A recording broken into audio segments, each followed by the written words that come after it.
Ladies and gentlemen, today we're going to be reviewing a Z1000, and as you notice right off the bat, you see it has a sleeker design, more futuristic. I remember seeing one of these motorcycles in the dealership, and I was like, wow, this is amazing. It has 16 valves, 1043 cc motor, and then one of the things you'll notice right off the bat is this huge gas tank, and then it has a digital dash, so we're going to be talking about that also. This is one of the sweetest sounding motorcycles I've ever seen, with dual Kawasaki exhaust. In the daylight you'll have one light on. At nighttime you could put two lights on, or just ride around with two lights, but it's very bright lights. This is a 6-gear bike, so it's one down, then neutral, then second, third, fourth, fifth, sixth, all the way up. Tires are awesome, they grip really well, and what we want to find out with this Ninja, with this Kawasaki Z1000, is it flickable? Is it easy to handle? And also, do you get a lot of wind on the freeway? So you notice the most striking part of this motorcycle is the front. See how you have a short windscreen, and of course you can get some double bubble windscreens or zero gravity windscreens that go up higher, but I tested on the freeway and it's designed in a way where, notice the seats over here and the windscreen's pretty far in front of you, so it actually has the wind go directly over you. So let's get on and we're going to start the biking. We'll give it a few revs. When you hear this, it sounds nice. Now look at the dash. The dash, you have basically the tachometers here. Is that nice or what? And notice as you're revving it, as you're going up in higher RPMs, the tach will go on. Nothing real complex on the dash, but very easy to read, especially at night. You have a clock, you have the neutral light here, you have the coolant temperature. If it starts to run hotter, you're running low on coolant. Hasn't run hot on us yet. And then you have, notice your brights right here. And so let's go ahead and do a quick rev. Notice there's one light on now, and hit the brights and you got your two lights on. But when I heard this bike, I'm like, oh my gosh, this is the nicest, sweetest sounding bike ever. Listen. Oh my gosh. Just amazing. We have the Vortex tank cap here. So what's great about this, there's a little lock here, and you don't have to take the key out and put it in and, you know, fiddle around with the gas. You just flip this lock and then it unscrews and you gas up. So you ready? Let's get going.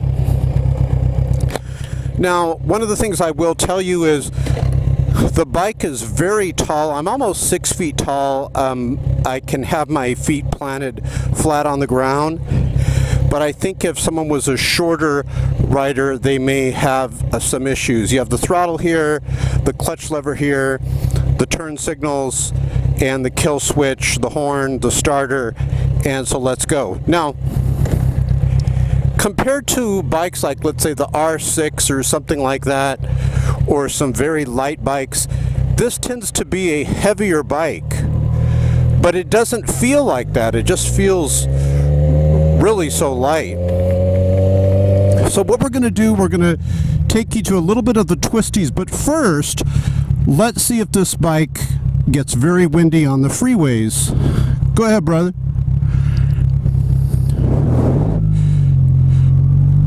So we're in first gear, and what's cool about this is you can see the tach. We'll go up to second. You can see the tach as we're going along, hopefully.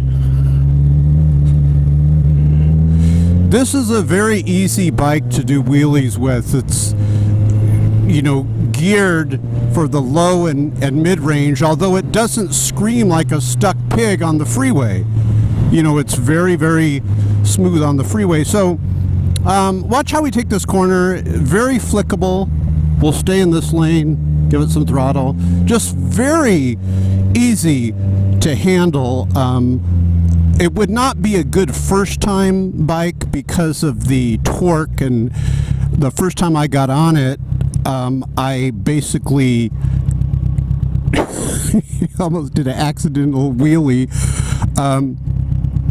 because, you know, I had another bike, a R1, and that bike wasn't as like twitchy off the front lines. It was more power on the mid-range and the top end. But now what we're going to do, we're going to get on the freeway, and then I'm going to show you the get up and go. We're going to get on it pretty good.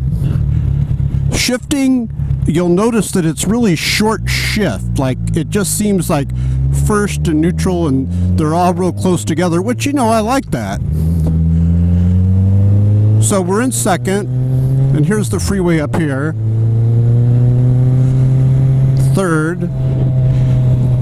But you'll notice we don't get this massive amount of buffeting on the freeway. Really massive power.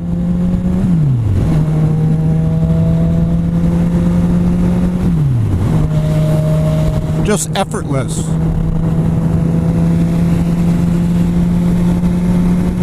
I had thought that when I got on it that the wind would just be hitting my chest so strong that it would not be a very fun bike. Let's downshift here. But it is. It's, speaking of lane splitting, let's show you this. This is legal in California, howbeit not for the faint of heart. But it's easy to lane split with. The mirrors are adequate, you know, I mean, but what motorcycle has great mirrors? But I'm getting used to the mirrors. They're, you know, adequate.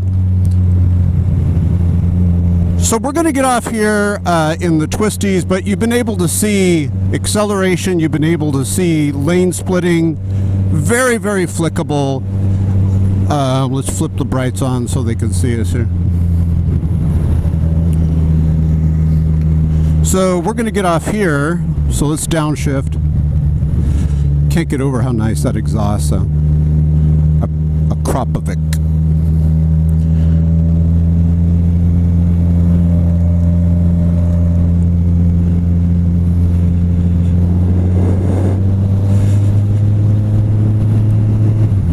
Pretty sure this white car wants to go to the left over here, but you take a look at the dash.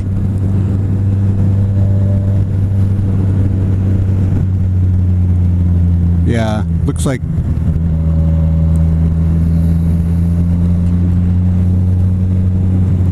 the corners are almost effortless. I mean, look at this. It's so light. It feels like you're riding a little, well, it's a Ninja, but it feels like you're riding a little Ninja 300 or something as far as the flickability. Let's see if I'm right about this white car. We're getting off here, but yeah, this white car is going to be doing that. So check this here. As we go through this corner here, watch how it effortlessly goes to the right. We're going about 47. Notice it says exit 30, so we're slowing down. We're going to pull back on the left. Watch how that just leans us into the right, just really effortlessly.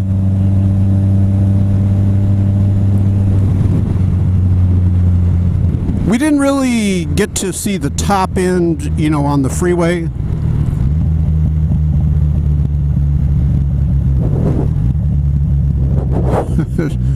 But we'll get to see some twisties here. So this seems like a good bike for really anything. If you're going long distances, how you doing, brother? If you're going long distances, very comfortable. I rode it about, not that it was a long distance, but about like 60 miles the other day, and it was very, very comfortable. So now we'll take you through the corners, and one of the things I like about this motorcycle also is the limited fairings on the motorcycle. In California, it gets extremely hot, and I like that there are fairings on the bike to basically move it through the wind, you know, better. Notice there's some fairings, I don't know if you can see, like on the left here, which push the wind past your legs and dissipates the heat of the motorcycle. Another thing too, there's a fuel gauge. I think we mentioned that. A lot of motorcycles will not have a fuel gauge, so that's kind of a nice thing to have.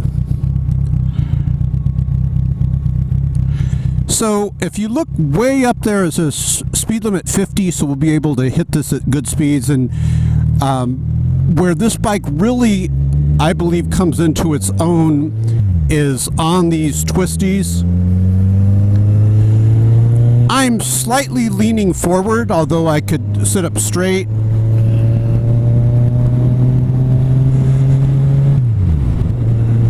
So watch this, we'll get on it right here. Just immediate get up and go. You know, it does seem very torquey, and in that I mean that you don't have to really wait for it to get to a certain level on the tack for you to have power. It seems like the power is spread out through the power band very well, and of course, it being a fuel injected bike plus 1043 cc, pretty good size on the cc. And then also 16 valves, very smooth. It seems like predictable power through all 6 gears. You know, if you've ever ridden like a R6, for example, and by the way, to get back to the R6, see where we're hitting these bumps? Doesn't feel like the fillings are going to fall out of your teeth. It takes the bumps very well.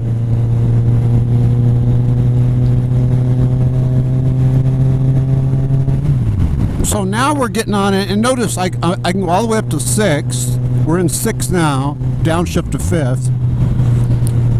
So we're going about 50 miles per hour, and it's about 3,500 RPM, and here come the corners.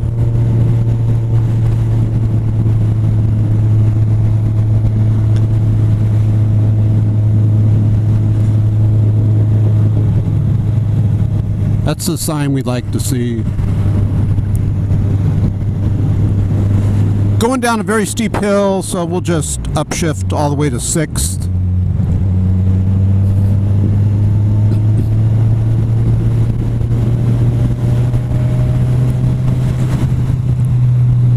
When you're at a light, you get a lot of looks, a lot of compliments on the motorcycle. It looks type of motorcycle like Darth Vader would ride. The futuristic look, I really like it. Gone are the big giant plastic windscreens, you know, that are in front of you. And again, I was thinking maybe I'll put a zero gravity windscreen on here, because I've seen them, they go up a little bit further. But I've been at pretty good speeds on the freeway, and the wind just basically goes over you. The wind, some of the wind that does hit you seems to be, you know, dissipated by the front fairing here, this windscreen right here. Now the dashboard is adjustable. You can adjust it and tilt it like so. I guess if you were a shorter rider, you would maybe tilt it more like that. Brakes seem excellent. So we're in 6th, and let's test out the engine braking.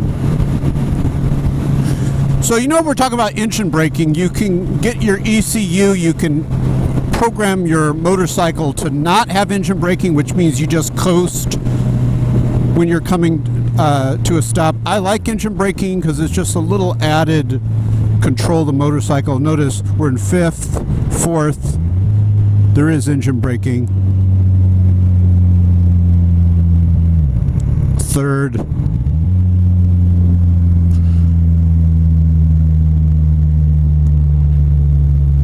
Okay, so what we're going to try to do is go back so I can pick up better speed. And here we go. So what we're going to do is we'll turn back. Well, let's hit a couple more things here, but then we're going to go back more in advanced speed where there's no cars in front of it. Second, third. But I mean, check this out. Just amazing power.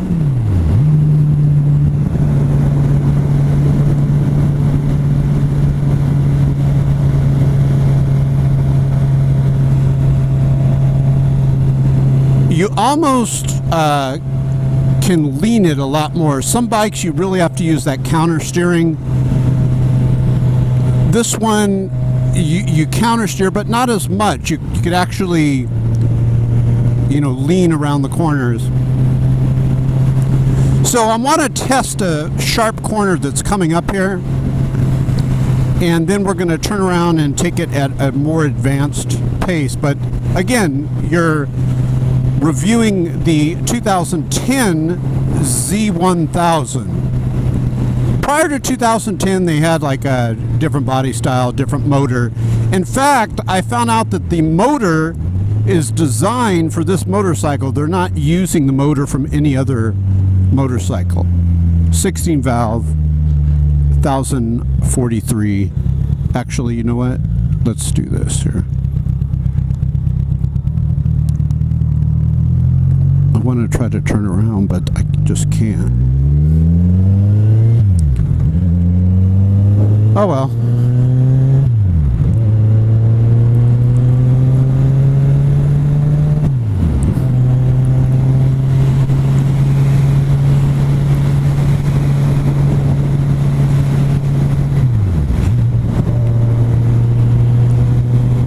We'll turn around up here.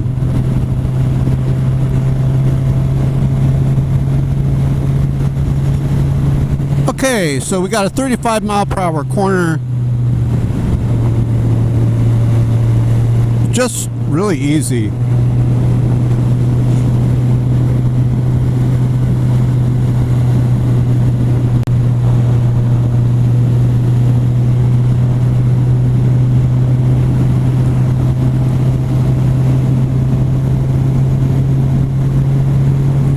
This is the corner we're talking about. Upshift.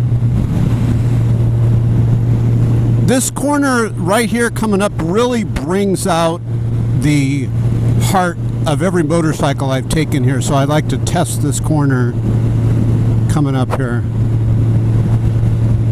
after the stop sign. You'd be surprised, this corner that we have coming up, some bikes you really got to manipulate it into the corner. I mean, and then some, like when we test drove the 300, the Ninja 250, some of them you just go through it. So here it is right here. So check it out. It says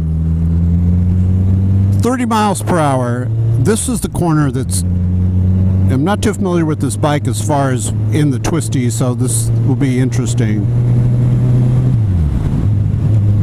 I've never taken this corner over here on this bike, so let's see. That was easy. Let's try this one.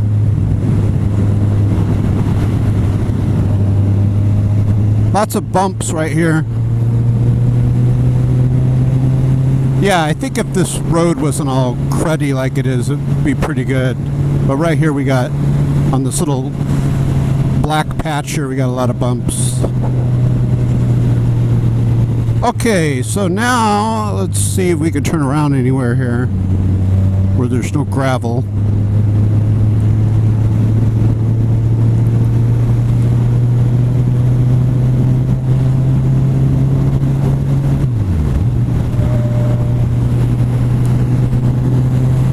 So the ride's a firm ride. It's firm, like when you hit the bumps, and it is adjustable somewhat, I heard. But when you hit the bumps, you'll get a little bit like, you know, airborne and stuff like that, if the bumps are pretty bad.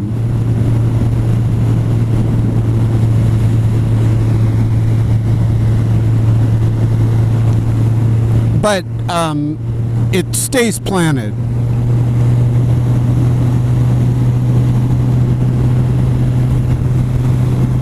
Okay, here we go. Here's a place I can turn, I think. signaling. Finally.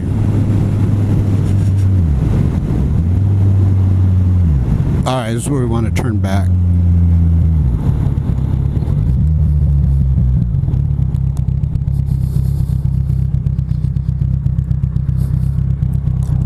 Very gravelly here. One of the things it does do, like corners, very slow, narrow corners, like U-turns when you gotta do a U-turn, pretty well. So let's let that guy get some speed ahead of us.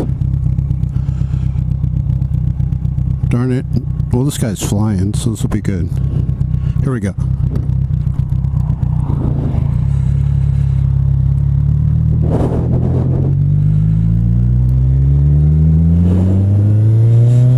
Second. We're in second. Third.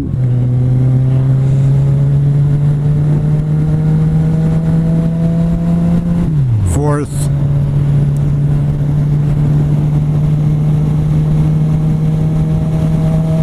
Fifth.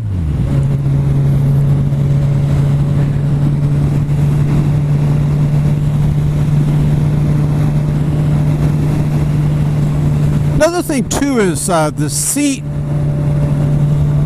feels, it's like flatter. It's hard to explain. It feels like you're actually sitting on a seat rather than some motorcycles. When you get on it, it's more like your legs are sort of wrapped around the motorcycle more.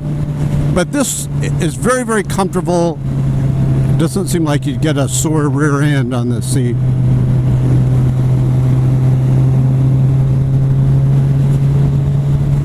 What's really cool too with the Kawasaki dual exhaust, when you let go of the exhaust like this, I don't know if you can hear it, it'll go bah, bah, bah, bah, bah, bah, bah. Watch right now. Just amazing sound. Okay, so we have 30-mile-per-hour corner around here. Yeah, very predictable.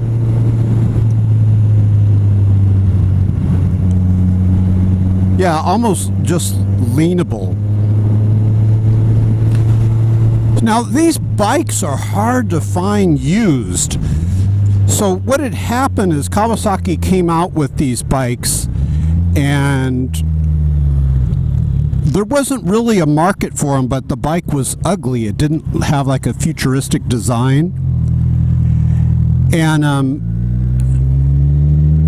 it wasn't really a big hit. And then I remember being in the motorcycle dealership, and I'm like, what the heck bike is this? The one that I'm on now. I just looked at the specs and I'm like, wow, that's a 1043 cc motor and dual exhaust, you know, fuel injected. I'm like, wow, that looks really, really good. So if you ever get a chance to test drive one, you'll see like that first gear and second gear, very easy. It's like a wheelie machine, very easy just to flip it up over you.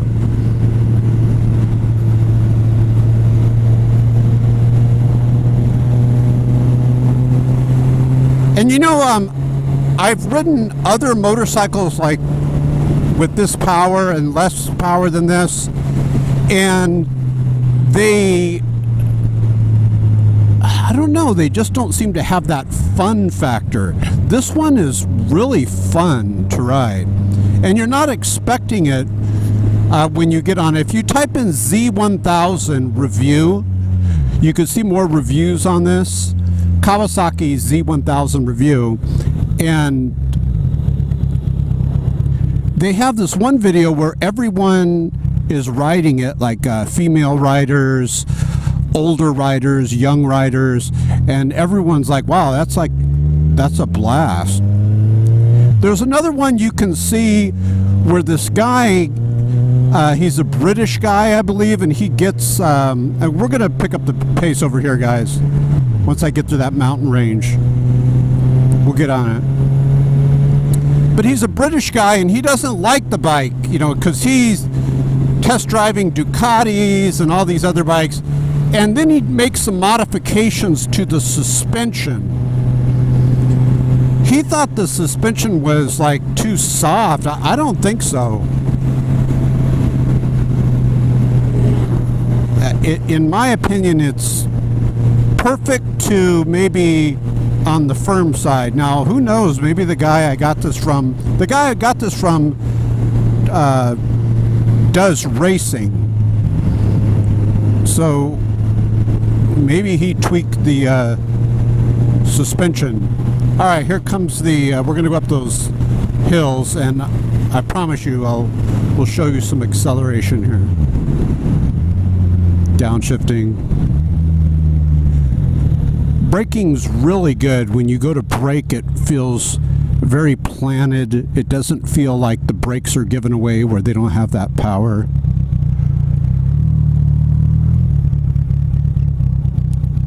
Okay, good. You ready? Here we go. Now there is a place up here where we can pass.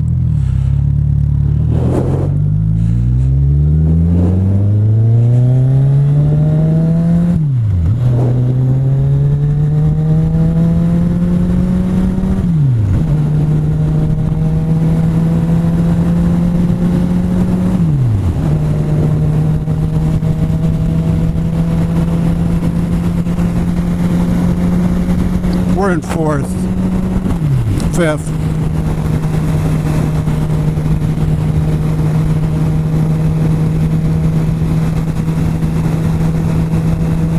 Now, check this out. We're going up a very, very steep hill. I don't know if it's hard to tell on the GoPro, and I, just to show you on the torque, there's no downshifting. I went all the way up to 6. Notice it's like 60 at 4,000 RPMs. That's not bad. Now the sucker looks like it redlines around 11,000 RPM.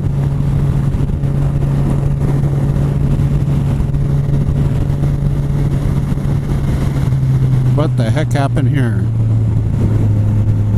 I think he meant to do that. So we're still in 6th. So that's one thing. You could like stay in 6th going slow or fast, like it's got the torque.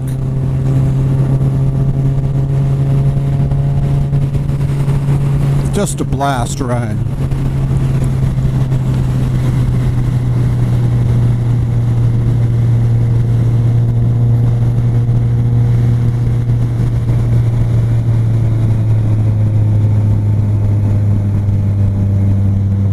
Still in 6th at about 3,000 RPMs.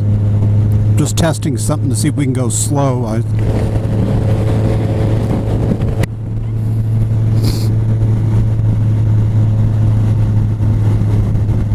Amazing. Didn't have to downshift.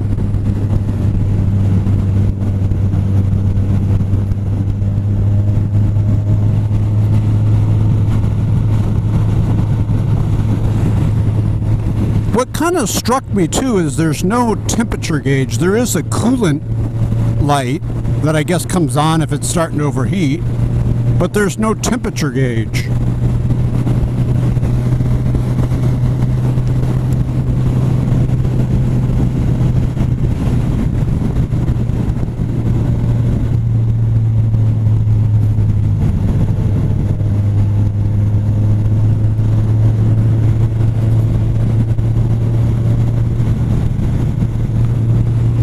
So just a blast of a bike. It's you know, you can keep up with the R1s and the R6s going through the twisties.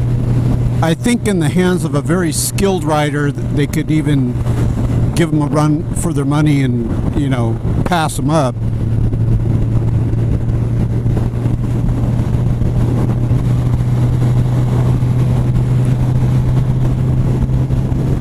So we're going to get on the freeway here. And the freeway on-ramps are like a curved on-ramp as we're getting on, very curved. So we're going to see how this thing takes like sharp corners, and then the traffic is going very fast, like 80 miles per hour downshifting. So we're going to see if you're in an area where they drive like maniacs, we're going to see if this works for you. So notice downshifting. One of the complaints people were saying, of course I can see it, see the dash. I don't know if you can see the neutral light right here. So some people were saying they can't see the neutral light in very bright circumstances. Of course, it's very, very bright here. I can see it. But maybe if the sun's like shining right on it. Here we go. Okay, so takes off very smoothly. You can make it all the way across the intersection, of course, in first. I remember I had a Ninja 250, and here's the freeway right here on the left. And I used to hate when I would ride with other people because I couldn't even make it across the intersection without having to go to second. They're like going all the way into first because it's like a little 250.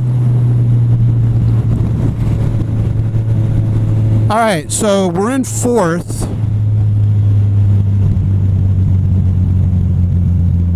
I'm going to downshift to third because these guys are stopping. I don't want to stop. Still in third. So notice we're at 2,000 RPMs in third. See how they're flying here. That's about 80, 85. Third, I'll go up to fourth. Let's see. Yeah, you just throw it over. Very easy. It never feels like you're losing control of it.